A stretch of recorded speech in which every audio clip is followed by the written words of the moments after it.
Well, we're on the cusp of June here in Norfolk. We're in the southeast of the United Kingdom. It's been a fantastic spring so far this year. I'm going to show you around this garden, which we've been developing over the last 10 to 12 years. Inherited a very good backbone planting. But what we have done here is increase particularly the roses that have been planted in various sections of this garden, the latest of which we're going to show you is hidden behind this wall, the new small walled barn garden on a white theme. But let's show you some other elements of this country style garden. Some things have been planted. Many have planted themselves, to be honest. The oxeye daisy in front of you is basically self-seeded, as has a lot of these geraniums. With these gravel paths, you can see the self-seedlings that are coming up in this gravel area. It really does make a marvellous seed bed, but gives you the opportunity just to grow things on a little bit and then self-select some of the better specimens for planting out. So let's take you around this garden and show you what's doing its thing right now. This is a very large specimen, herbaceous geranium, beautiful dark colour as you can see, and absolutely covered in buds. Really nice, rich purpley red, large flowers you can see in my hand. Just tucked in on the edge of this border with some sisyrinchiums. Behind it, this is the old kitchen garden. We've got lemon balm, some sedum for later in the season. This rose on the end is one called Ethel, which is a later flowering, usually does its thing in end of June, beginning of July. It's not looking particularly happy. Of all our roses here, most are looking absolutely wonderful this year. It's been a very good season for them. But I suspect this one's suffering from a little bit of salt poisoning, and the reason I think that is we had some work done on the plant room just behind me on one of the water softeners, and I suspect the engineers emptied the old container out just on the gravel in front of it. But we'll water and feed it and it should come on. This bed of iris was planted at the end of last season. We've tried to keep them in monoculture blocks, but as you can see in this area, a few of the old Jack's Lemon have just found their way into this what will be next year a monoculture of this beautiful purple one, just coming to the end of its flowering season. This is a little self-seeded red hot poker again, non-intentional planting there. Colours aren't on the theme we'd like it, so we're going to move that again this year. In the old apple tree, which is really at the end of its expected life, is this small climbing rose, beautifully scented, lovely open semi-double, lovely striations on the petals. This one just nestles in this lower branches of the gradually drying apple tree. So you can see most of the bark's been stripped off this one, and yes, the whole thing moves. We're waiting for this to come down. It should really be taken down, but it's already had its replacements planted in this little orchard, as you can see. The crop of apples here really doing very well indeed. Had a good flowering season and they've set very well. A little early for the June drop, but we will expect most of these to thin themselves. And in one of the older apple trees, as you can see just behind me, just starting to open its buds, is this Paul's Himalayan musk, which gives a marvellous display in about a week's time. In front of it here, the generous gardener, trickle flowering, beautiful, full, well, not really a quartered rose, is it? But it's a lovely old-fashioned full and multiple petals in there. Foliage on generous garden is usually one of the beautiful things in early spring. Very dark red stems and leaves as they open up now. A very good rich green colour on it. One of my favourite roses that continues to flower throughout the season, but doing its big flush now, and I think this is blush noisette. Again, lovely old-fashioned full double rows, beautiful buds. Just look at that arching down stem, just covered with future promise and buds. Again, planted in a relatively young apple tree and doing very nicely. And then in front of that, this beautiful little dark purple burgundy rose, multi-flowered stems, looking very healthy indeed. This planting was only created the end of last year. We'd been growing these irises in the vegetable garden, and they were transplanted into their flowering positions here. These earlier ones, these were all dark purples. There's an example of a late flowering one, a lovely block, but again some Jack's lemon just trickling in to this planting. But if I walk you through into the what we still refer to as the new garden, but actually it's now been in situ for about 3 years, the old swimming pool site, which is now a quadrant or 4 border garden. Again, a massive self-seeded oxides just coming out of this concrete trough. Just goes to show if you have these in a container, they'll do very well for you. Paths here again are turning into seed beds. Just look at the edging now, almost completely obstructed or covered by these catmints, which are absolutely covered in bees this year, and thank goodness for that. Last year was such a terrible year for bees. The cold, damp spring really did them, and we had very few insects later in the season as a consequence. Poor apple crop, very poor pollination generally. Peonies in this border, again just coming into flower, as are the roses. It's quite a dense planting of dark purple roses in this border. Yeah, and bird bath, and at the end behind the other seat, the main row of Jack's lemon, Jacksiana lemon, an old French iris, which was one of the original irises that were growing in this garden when we first came. And we've propagated and propagated to get that long effect. Isn't that gorgeous?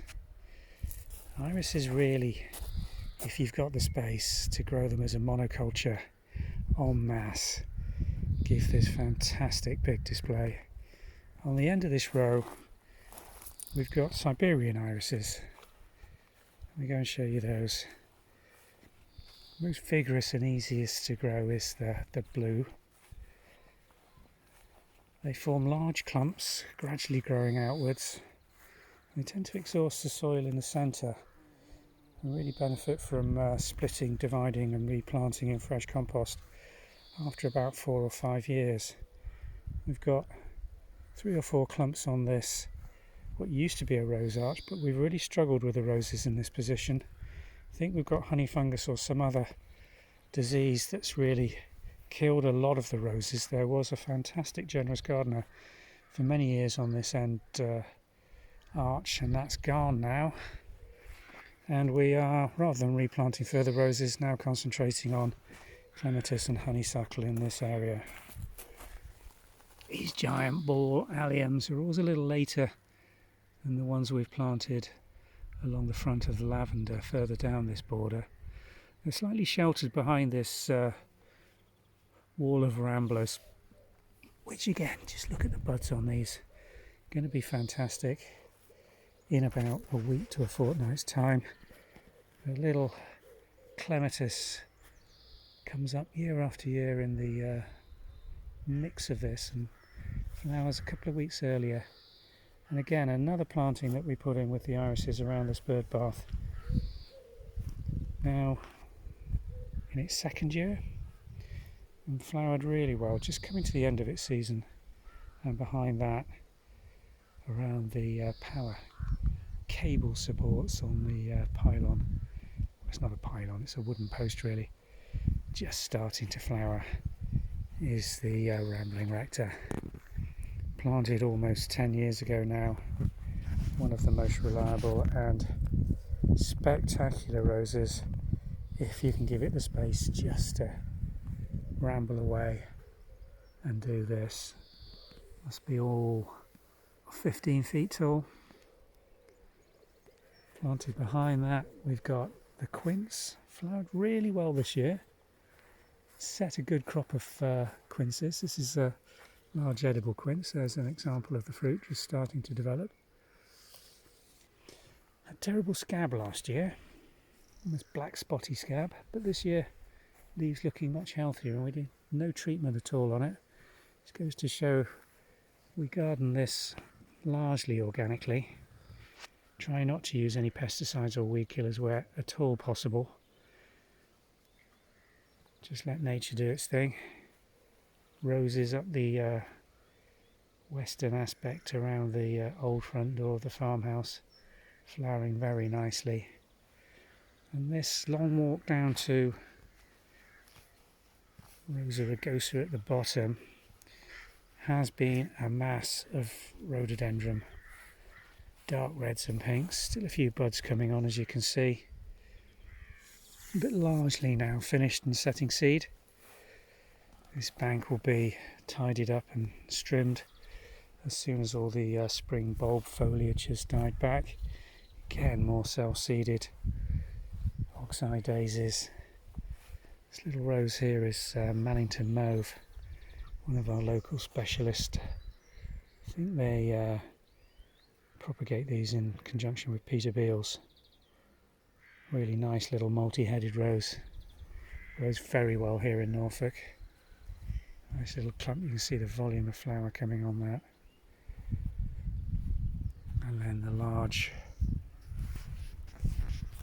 purple multi-headed rose now in this situation. Again, probably around 12 to 13 years old.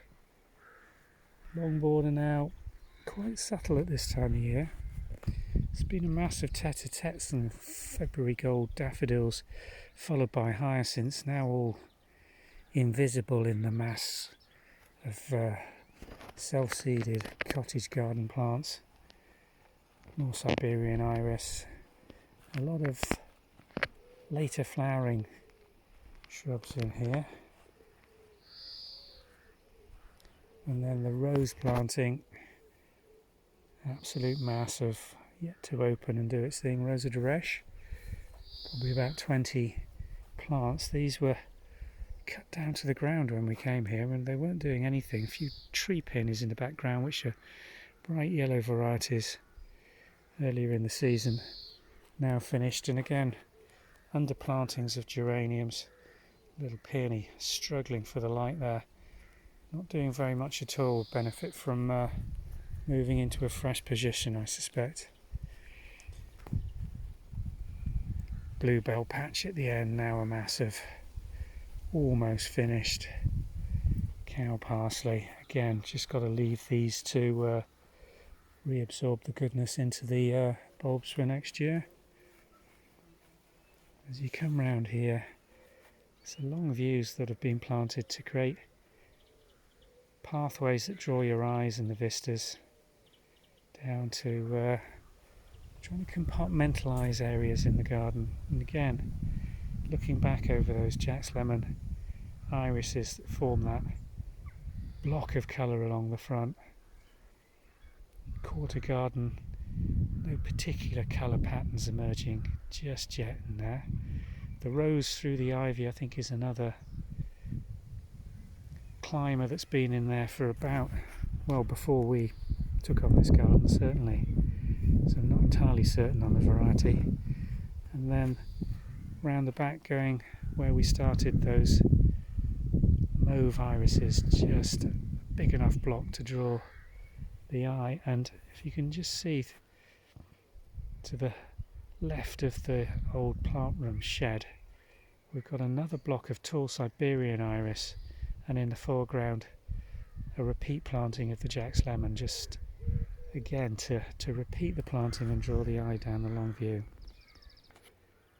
Climbing roses on the main old front elevation of the farmhouse. Been flowering now for about a fortnight. Pinks, dark maroon reds and burgundies. Lovely old little repeat plant, and there's actually two roses that are almost impossible to tell where one ends and one starts here. A lovely full quartered rose. Just look at that. And the volume of flower again with the buds forming. This one's a repeat flower and gives us this effect en masse for around 3 weeks during the early part of June. Lysomachia around the front of the house really should be struggling this year. It's been so dry, but it just loves it there. Not particularly profusely tall, quite a short growth, and I think that is a sign of just how dry we've had it. And then self-seeded ox-eye daisy is one of our favourite cottage garden plants, filling in along the base of the very narrow garden borders on the front of the farmhouse. We're going to thicken these up, and one of the next development projects we've got is to put another quarter gravel garden into this end of the garden with a road arch dividing the garden into further sections or garden rooms. The conservatory is going to need some repair doing over the next couple of years. Restoration, probably rebuilding of the wooden frame, certainly the verticals. Got quite a bit of leakage on that. It's done very well, but it's more filler than wood in places, and I think it is a case of rebuilding it rather than restoring it. Another beautiful rose just rambling in above the old water trough that takes the water off the roof of the conservatory. More roses planted out along here, and some peonies again. We're hoping to extend this border and thicken up the planting of peonies along here, because they are really crammed in and struggling for light with the roses, honeysuckle and clematis that are coming over this wall. This is the old gravel courtyard. Massive valerian, ox-eye daisies, some hollyhocks, one of our favourite, just starting to form its buds. Probably not going to start flowering until end of June. And in the back corner under the kitchen window, hydrangeas again. Not really showing much in the way of colour at the moment, but just look at this climbing rose on the back of the farmhouse, north facing, Madame Alfred Carrier, allowed to just arch its way forward, and that's where you get this mass of flowers forming on the growth from last year. And the old cottage door again, more valerian, ox-eyes. Cicericium have filled in really nicely in front of the new barn. And again, we've repeated the planting with these two Madame Alfred Carriers, which this year have flowered be the best we've ever seen them. White valerian underneath, again, just self-seeded. Just look at this Madame Alfred. Beautiful, just touch of pink, which goes so well with the Suffolk pink painted farmhouse barn wall behind. Fades to an almost white before it drops. Absolutely gorgeous rose. Bit of a thug. It's already had one prune, this rose, to try and keep the 6 to 7 foot upward spikes that it puts out from getting underneath the tiles in the barn above it. And here is the new courtyard that's formed between the new hay barn through there and the old kitchen barn just to our left. I've only planted up one aspect of this. It's going to be a massive hollyhock, valerian, and for later in the season some Japanese anemones, which should give us some colour in this courtyard right the way through to the early frosts at the end of season. Still a long way off. Join me next time when we'll explore the little walled garden just in front of us here, planted on a white theme. Great ideas for small garden plants, roses, fruit trees, everything white. Some lovely plants coming on in there. Very young garden. I look forward to showing you that next time. Thanks for joining me.